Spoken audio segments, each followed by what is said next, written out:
All right, everyone. Welcome to Home of the NY Warriors. That's right. Another week, another hot list from CBCS by my man, Eric Norton. Without further ado, let's just run that intro.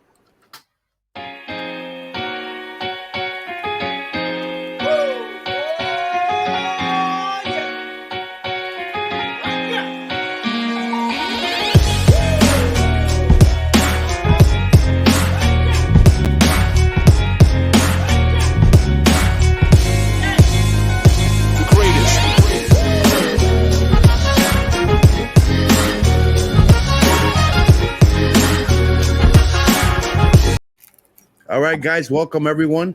Like I said before, another week, another hot list by CBCS.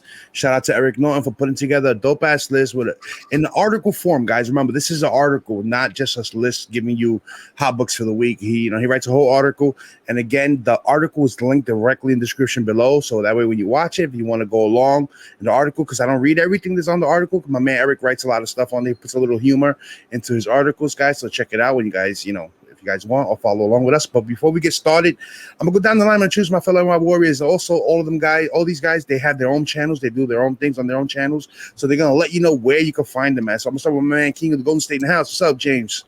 What's shaking, everybody? It's your boy King of the Golden State coming at you with this hot list. This is fire. Looking forward to seeing this fire. So let's go. All right. And where can they find you, man? What do you got going on? Oh, the usual channel, King of the Golden State on YouTube. Also, you can catch King of the Golden State on IG, also known as Instagram. So, don't be shy. Drop in there. Hit follow, like, comment, and that's right. You just put out a dope ass whole video, guys, that I just saw today. So check it out, guys. My man King of the Dollar Bins over here. All right, next we got my man Thoro from Keep It Thoro Comics in the house. What's up, Thoro? Let the people know where they can find you. What's going on next for you? That's right. In a big year. It's that time, man, for that CBSI hot list. No, CBCS. CBCS, man. Look at this. It's all right. CBCS. Why? Because I do the damn CBSI freaking indie spotlight show every Tuesday at 10 p.m. So make sure you guys come and watch that. Also, every Thursday night at 10 p.m. Eastern, come and check out the Comic Chopper, guys, where we give you everything about the MCU, DCU, speculation books. You guys name it. We have it all there. So again, give us a follow, give us a like. Man, King of the Golden State says, we're shaking, everybody. We're shaking. So shake yourself over to my channel. Nah, I'm just kidding. Yo, it's okay to confuse CBSI and CBCS because it's the CB. The owners, Ben C. is friends with Steve Borok, president of CBCS. So it's all good, man. It's a lot of letters. They're good friends, so it's all good. And last but not least, we got my man Joker with a 3, not an E. What's up, Joker? Yo, what's going on? What's up, peoples? Yeah, man, you can find me over here on my channel, East Meets West, man. We do our new Comic Day reviews on Thursdays at 8 p.m. Eastern, guys. And then we do CBSI's Friday FOC with East Meets West on Fridays at 12 p.m. Eastern, guys. And then we also have a live podcast show that's on every Sunday, guys, at 7 p.m. Eastern on my channel also. So that's what I have going on, fellas. Might I add, best intro ever. I know. Big bang. Yeah, keep them fresh and clean, All right, and also for us, Home of the NY Warriors, guys, we bring you the CBCS Hot List every Wednesday at 10 a.m. Eastern, and also we bring you the CBCS Hip Hop Very article every Saturday during our Saturday mornings, coffee and comics, guys. The link to everyone here is in the description below, also to their IGs as well, guys. So we're gonna start off the list, guys, with the number one book on the list, and dope ass book, mind you. So we have here the Incredible Hulk number 258 from April of 1981. And this is the first appearance of the Soviet soldiers, as a team. And also another character, Pieter, so I'm thinking because it's spelled with an I, Phobes. So I'm going to go into Eric's article. I'm going to read you a little bit about what he wrote about this book on the list, guys. Remember, again, I don't read everything that he writes on this book. I just give you the quick, little facts that he puts on it. Check the article in the description below. So we have here on the number one spot, Eric, Incredible Hulk 258 took the largest jump this week with a 1,200 jump in sales. The book features the first team appearance of the Soviet super soldiers. For those keeping track at home, that is Dark Star, Crimson Dynamo, Ursa Major, and Vanguard. Likewise, this book also features the first appearance of Pieter Frobes as well. So some of this hype may be just comic book hype. However, it's more likely tied to Ursa Major, who appeared in the Black Widow. If you guys don't know who that character was, that's the character that Red Guardian armor us, who then broke his arm. You know, quote unquote, maybe the first mutant in the MCU, because he is a mutant. You know, he's the bear character that you see there, you know, behind holding the Hulk there. But, you know, we didn't see him bear out, you know, on the show. But who knows? He may make a comeback one day, you know. So I'm going to go down the line and I'm going to let my, you know, fellow warriors let me know what they think about this book. I'm going to start with Man King of Golden State. James, what are your thoughts on Hulk 258? My thoughts on this is, like, it's probably, as far as Bronze Age covers, very underrated, like, cover. And, you know, like, and I think it's by Al Milgrom, you know, before he started seriously getting into his inking. But it's a great cover, you know, it's a great issue. It's, like I said, even this appearance is just a very underrated appearance. So it's still an affordable key to find. So if you could find it, like, in your LCS, I'd say pick it up, you know, put it aside. It might become something bigger down the line. Yeah. And that, just to give you a little snippet, that story arc starts from Hulk 250. Because in Hulk 250, you have the first appearance of the Soviet soldier, the person himself. You know, so all great covers, and that's the one where, if you guys know, with Incredible Hulk and Silver Surfer on the cover. And Thoro, what are your thoughts on Hulk 258? Nah, great book, man. Again, awesome cover. Man, it kind of sucks that it's getting the love because of the Black Widow movie. I really didn't think too much of the Black Widow movie. Wasn't that big of a fan of it, but I thought that this book was well deserved. I mean, hold on to it. It's like King of the Golden State just said. That's going to be a book that's going to pop up later down the road. You guys know that Yelena's going to have her own show, her own movie, or whatever it is that they have in the works. We already know that that's happening. So don't be surprised if the Soviet 7 end up coming up and showing up in the new, you know, in the MCU period, whatever, in a show. More than likely, it would probably be a show. I will say that. So definitely be on the lookout for that one, because that one's going to be a dope book, man. Definitely, man. And hey, Joko, real quick before I go further, I got to retract something. It's not an Al Milgrom cover. It's actually a Frank Miller cover. This is a Frank Miller cover? Okay. That's a Frank Miller cover. I had to double check that. It was surprising. He actually could draw for a minute. That's the OG Frank Miller. Yeah, that's his early drawings. Yeah. So he started drawing box characters. Yeah. And Joko, what are your thoughts on Hulk 258? Sorry. 258. Yeah, this is a low key dope book to get, man. I mean, you know, you saw the appearance of that that character in what is this? What the hell was it? Black Widow. There you go, Black Widow. And is it like Marvel or Disney giving a little hint about mutants? You know, throwing that character in there might be a little. You know, they might be coming sooner than people think. You know what I mean? You never know. Yeah. So this is a pretty dope book to get, man, because first mutant in the MCU. You know what I mean? Yeah, so, technically, right? Yeah. Mm-hmm. Or arguably, you could say, you know, yeah, right. Because Scarlet Witch, you know, we found out that she was born also with her things, but you know, this movie's supposed to take place first, so there you go. Yeah. Mess around with your timelines, right? All right, so we're gonna go to the next book on the list, and this is a book that I've been seeing it pop all over Instagram as well. So we have here Avengers issue number 269 from April of 1981, and the reason this I believe is on the list is because it's the origin of Kang as Rama Tut.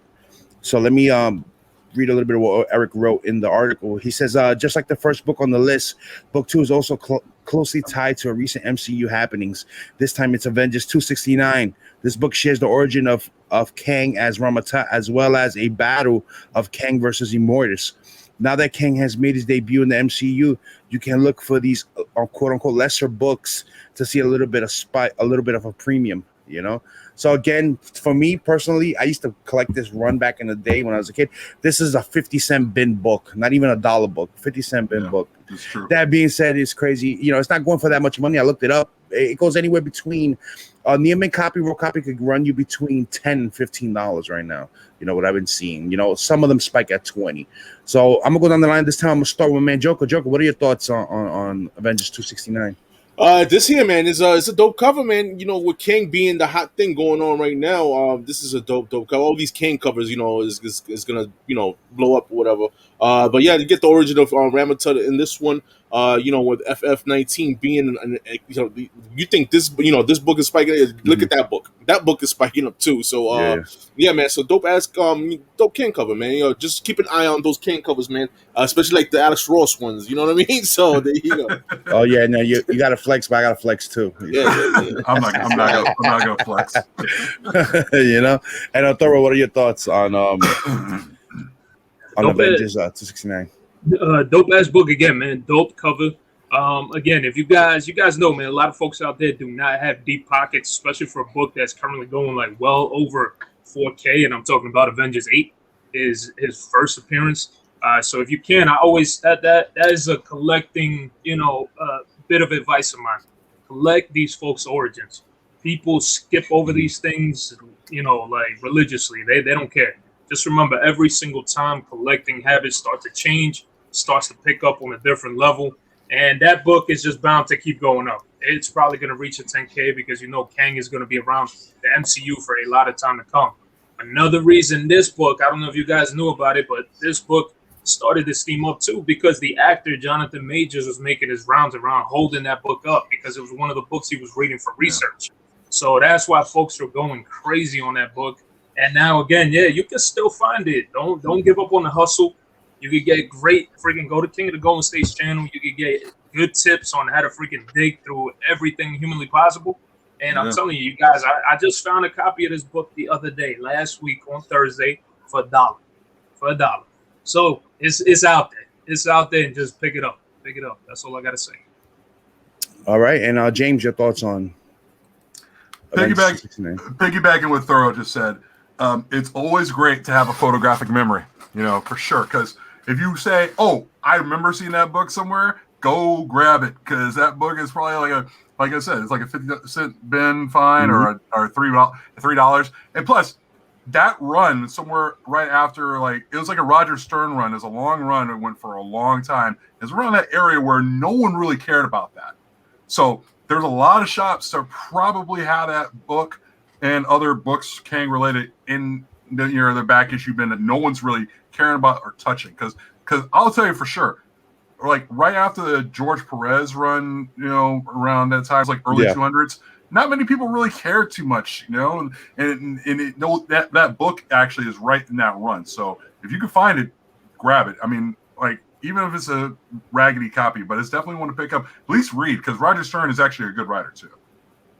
All right, cool.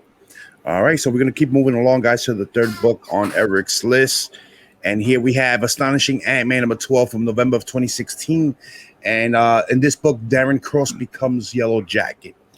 Excuse me. So I'm going to read a little bit about what Eric wrote on the list here. He says here, book 3 of the CBCS Hot List edition continues to history my collecting theory. And to get that reference, you have to read the first paragraph of the article, guys. However, in this, there is a little bit of rarity as well. Astonishing AntMan number 12 had just over 17,600 total copies ordered by retailers. So finding out a copy may be tough. In the book, Darren Cross does become Yellow Jacket. Important here because Corey, the actor, Corey Stoll, is set to reprise his role as Yellow Jacket in the next Ant-Man film. With that confirmation, this book saw a sales jump of 600%. So the actor is, going to reprise his role as Yellow Jacket. He's coming back, so we're going to see him. And then we also got a little tidbit in Loki when we saw that Yellow Jacket giant helmet. So that, to me, that's an Easter egg letting me know that we may have a giant Yellow Jacket fighting a giant Ant-Man in the Ant-Man movie. So that being said, I'm gonna start with Thoro on this one first. Thoro, what are your thoughts on Astonishing AntMan number 12? I think this is a dope book. Again, this is a book that the cover really doesn't call anybody, so people skip over this one. And how many folks really out there are Ant-Man fans? And I'm not trying to knock any Ant-Man fans out there, but I think he started to gain popularity after the movies, and that's when folks started going after Ant-Man books, collecting. Nonetheless, too, there are some awesome Ant-Man covers. But this book is a dope book. I mean, for me personally, not my interest. Even if Ant-Man is in the MCU, I really don't. If I find it, like King of the Golden State says, don't leave it there. Take it, even if you're not interested in it, because you can make yourself a couple bucks off of it, whatever the case. But again, dope book. I mean, hey, it's on here on the list for a reason. That's what I always say. Yeah, definitely. Copies have been moving, and for me, I feel just like you, man. It's not really a book that I would collect. It don't fit my collection or what I collect, but I will not leave it on the back issue bin, because I'll flip it to get something I really want. And Mike, what are your thoughts on Ant-Man 12? I mean, yeah, man. Like Thoro said, Ant-Man wasn't a really popular character before the movie, right? But yeah, man, it's good to see my man coming back as Yellow Jacket. I really enjoyed him as that character. So yeah, it's good to see him coming back. And looking forward to that. And with Ant-Man's here to stay, man. I know Paul Rudd got I don't know how long his contract is with making these interview movies, but yeah, I'm excited for the Ant-Man movie. Yeah, definitely, man. And James, what are your thoughts on Ant-Man number 12? Well, Ant-Man. All right, so like Darren Cross, played by Corey Stoll, he had that when you saw him in the first Ant-Man. He had that Hank Pym intensity, and that's what I liked about that for Yellow Jacket, and that worked for me. So I'm looking forward for him to come back. But yeah, like the guys said, if you can find it in a back issue bin, be sure to see if you can find time to pick it up. I'm just saying. No, actually, this is actually. Yeah, I know, right? I know. But no, I know this freaking guy. But no, it's actually a pretty good run too. If you guys get a chance, because you find those in dollar bins all the time. No one cares, like you guys said, no one cares about Ant-Man too much. So comic shops too, they'll put those either in the back issue bins for about $3 or $4, or in a dollar bin for pretty much for $1. And just pick those up, because you never know, those things eventually turn up something big next time. Definitely, man. And I'm going to go right to the number 4, because number 4, the number 4 book is the book that excited me the most about this whole list. And I'm pretty sure, we have a couple of toy guys down here. I know you guys are going to feel the same way. So here we have Silverhawks number 1 from August of 1987. And of course, this is the first appearance of the Silverhawks, in comics. So let me just read you a little bit of what Eric wrote. He says, here we are at the number 4 spot on this week's CBCS Hot List, and I'm ready to abandon my theory. Again, read the first part of the article so you can get that reference. So due to the popularity of the hit show, The Toys That Made Us on Netflix, Silverhawks number 1 is on fire. Well, relatively speaking, it saw a jump in sales of nearly 500% as the news broke that the revived Silverhawks animated series may be on the way.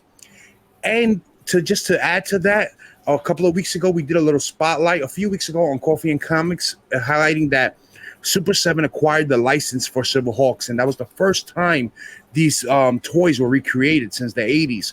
And they also did an interview saying that they just not only acquired the license, they have a lot of control, more than any other license for Silverhawks. So right there, I remember telling Joker and everybody, pick up them Silverhawks when you can, because these books are high grade. They already go for a lot of money. So I'm gonna go down the line, and I'm gonna start with Joker on this one. Go ahead, Joker, because I know you pre-ordered the Super 7 figures. Yeah, I only got one figure. Listen, Super 7 is expensive. You know what I mean? But man, excited for the Silverhawks. Definitely coming out. What are they gonna do? A new show with these characters, man. I'm interested to see, because with the Master of the Universe, how that looks coming out looks awesome. So hopefully they take the same route and make this like that. What I was gonna say, a few months ago, on East Meets West, we did we covered nostalgia. Like stuff from the 80s, like G.I. Joes and stuff like that. These are the stuff that's going on right now. These that are hot, that are spiking, like a G.I. Joe number 1, Silverhawks, as you see right now on this list. So yeah, man, keep an eye on those things. If you see them in the bins, man, and you see them for cheap, grab them. That's right. And just to add a little bit, guys, keep your eyes on Visionaries number 1 too. So that'll be the next one to hit after this. And Thoro, what are your thoughts on Silverhawks number 1 from 1987? No, it's about damn time we got to this one on the list.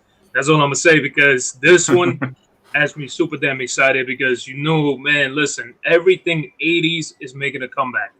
And if anybody out there, you watching this, if you have a Monstar available, mint, beautiful, let a brother know, because I've forever been looking for that one and I can't find it, and I need one. So to add to the Silverhawks collection. But yeah, listen, shout out to Biggs, Joker, the guys that we're talking about, Coffee Comics at Super 7.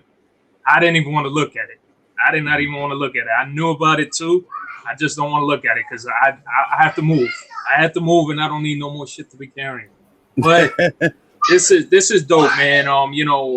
Be able to see Copper Kid, Hot Wing, all these different characters, man, that people just have completely forgotten about.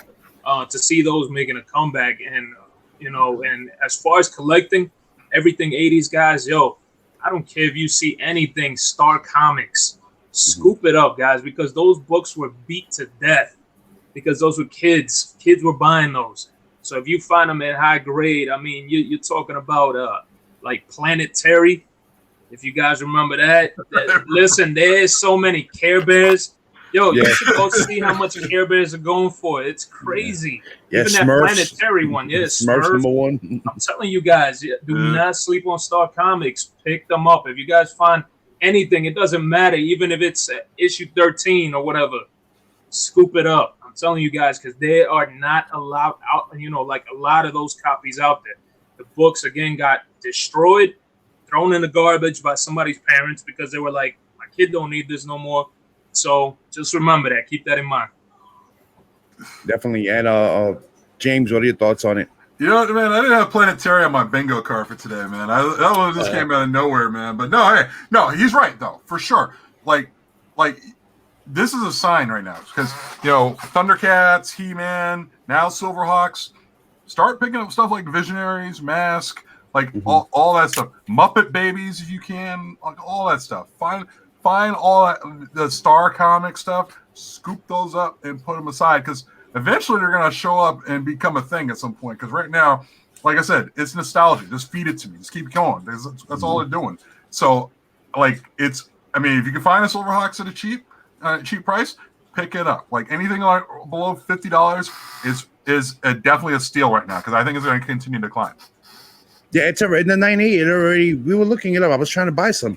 In the 9.8s, they already go for $300. Wow. So it's like, they're super expensive. Listen, when Thundercats #1 hit $500 in the 9.8, people were mind blown. Now that book in the 9.8 is close. It's about $1,000 right now. Yeah. In the 9.8. Same thing happened to Transformers #1. Remember, it was a $50 book for a long time, then $100, then it hit $300, and now look for 9.1. I think it's almost $2,000 right now. Yeah, for 9.8. You know, and that's just the regular cover. Yeah, not the newsstand and stuff like that. You know, so. Guys, we reached the last book of Eric's list, but before, like I always like to do, I want to bring you a little giveaway. CBCS is doing weekly giveaways, guys. Like I said, in the world where grading companies are raising prices, in the world where they're focusing on video games, and in the world where they go on podcasts and don't answer questions, CBCS is giving you a free slab, guys. 9.8 Dark Knights Metal right here. Issue number 5, signed by the dynamic duo themselves, Greg Capullo and Scott Snyder. Link is in the description below on how to win this. It's so simple, guys. All you do is follow them on social media. That's it. That's how you get in. That's how you enter them. Follow them on their social media. The link directly to the giveaways in the description below. And we're going to move it to the last book on the list, guys. And no surprise here. We got another Avengers book. We got Avengers number 267 from May of 1986. And this is the first appearance of the Council of Kangs, guys. So let me read you what Eric wrote in his article about this book. He says, Avengers 267 is going to wrap up this week's CBCS Hot List. It also made my list of 5 Kang key comics.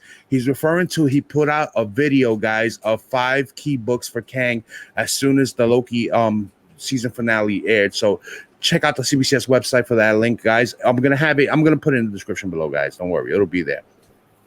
So the 5 key comics to pick up as well. With a jump in sales of 450%, this key is riding high on the introduction of the character in the Loki series finale. But you know what? Not only is that a reason why this book is spiking, you know what helps these books spike also? When the damn actor goes and picks the book up himself. You know what I'm saying? The actor, Jonathan Majors, he holds a copy of 267. And this picture, I believe, was taken at Golden Apple Comics. That's right. That's a story where he picked up this key issue. Like Thoro mentioned earlier, he's been going around picking up, Kang issues. You know what I mean? And this is the picture I found of him, which was pretty dope. And of course, that's gonna sell a book, man. So I'm gonna go down the line. I'm gonna go, James. I'm gonna give you the first time on this one. I'm gonna give you the first shot at this one. Bro, it goes back to, like I said, about 269.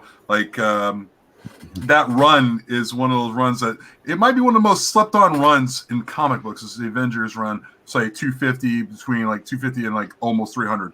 Like, people sleep on that one really hard, and I think this is no different. See if you can find this one. And like I said, the Council of Kangs, first thing I see is I keep thinking of the Council of Ricks for some weird reason. But it's one of those things where it's like it's got that first appearance. It's a great John Buscema cover. I mean, the inks on that cover is just insane. And it's probably, if you find the right comic shop, it's probably $3 to $5. Right now on the secondary market, it's going for higher than that. You can still find that for probably a pretty decent pull. But you got to look. I would say check if you have. I mean, I know New York don't have antique shops from what I was told. So, but if you could find an antique shop in your area, start there because you will most likely find those issues thrown in an antique shop. Nobody's touching for it. But yeah, it's a great cover, and I can't say any more than that. Definitely, man. And Thoro, what are your thoughts on Avengers 267? Yeah, this is a dope ass book, man. Again, this is gonna be one of those books that you're just gonna consistently keep seeing around for a long time coming. It goes to show you how long and how much of a presence that Kang is going to be holding in the MCU. So that's one of the things that I could definitely go ahead and say now, right off the bat. And on top of that, follow Jonathan Majors. Follow him, guys. I'm telling you, because he's constantly taking pictures with books. And next thing you know, the next hot book, just because a man shows up and says, "Hey, I'm reading this to to study my role." Boom, again, another book. So yeah, keep that in mind. Yeah, exactly. Why would he be getting the Council of Kangs? Because he's going to be playing multiple characters, man. It's crazy. Yeah, so he's doing his research. He's getting these books, man. So we should have known this already. We should have had them already. And Mike, what are your thoughts on Avengers 267? This is a book I gotta check if I have that because I got a few Avengers in my collection. Yeah, man, this cover is badass. I think, man. Look at the colors on it. It pops like crazy. The blue in the background is perfect. All these colors blend. The green, the purple, the yellow, the red. Everything pops, and it just it makes it a beautiful Kang cover at that. So yeah, man, awesome book to have. I think I do have that, so I'm gonna go check this right after this video. I had the same thing, Mike. Because I was checking to see if I had 267, and it's like yes. Yeah, and these Kang books too. They're easy to spot because he's normally right on the cover. So you don't even got to flip to recognizing you just look for anything with Kang on the cover, man, and and that's it, man. You can pull out of bin easy, So guys, that's it. That wraps up the CBCS Hot List, guys. I hope you guys enjoyed this video. I hope you guys enjoy the article. I hope you enjoy that giveaway. That is a dope ass giveaway. Remember, they're doing them weekly right here. I'll give you the information as well, but also follow CBCS on their social media. All the links of everything is in the description below, guys. And that's it, guys. Until next time. Peace. Oh, no, before we peace, remember to hit that like button, hit that subscribe button. Guys, come on, we're about to hit that 2,000 mark. We're almost there. I got some stuff I want to give away. Now, peace.